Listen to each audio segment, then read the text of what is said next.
Cool, a flying banana. That was the first thing we said as we drove up to the American Helicopter Museum and Education Center in Westchester, Pennsylvania. To some, Westchester is known as the birthplace of the Commodore Vic-20. To others, it's the home of Sharples Tubular Cream Separators, the world's best. But to hardcore aviation geeks like us, Westchester is the place with all the cool helicopters. We were on a trip to Philadelphia recently to work on another story and finished early. With some time on our hands, we looked around for something else to do.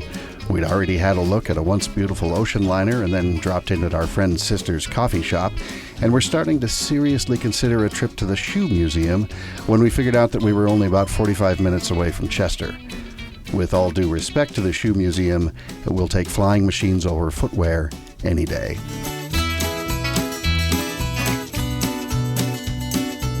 A visit to this museum starts just before you actually get there. Driving in, you spot a lawn full of helicopters even before you see the sign. There's the aforementioned flying banana, actually a Piasecki CH-21, a Sea Sprite, a Sea King, and something that looks like a vaguely futuristic CH-46. Actually, it's a Boeing 360, a largely composite technology demonstrator built in 1987, the only one of its kind. Around the back of the building, there's a mean-looking Huey AH-1F Cobra, a Boeing CH-46, no tricks this time, and a prototype of the tilt-rotor V-22 Osprey, one of only 2 V-22s on display in the U.S. When you walk in, the first thing you see is everything. A huge hangar full, as you'd expect, of helicopters.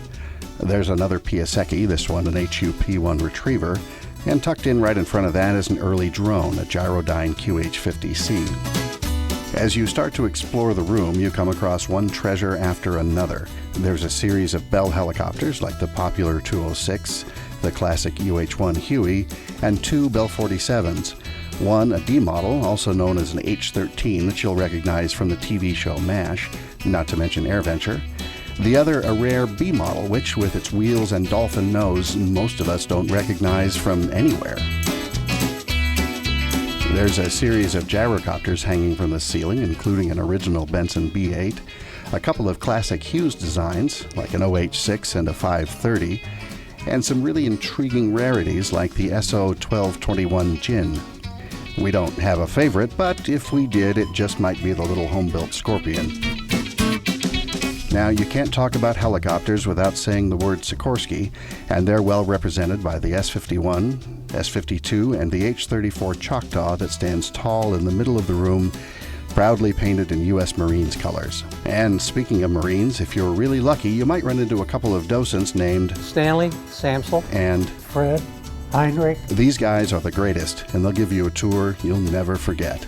So the next time you're in Pennsylvania or Delaware or New Jersey, states are really close together in that part of the country, stop in and see the American Helicopter Museum in Education Center in the Westchester. It's well worth a visit, unless you really do think shoes are better than helicopters.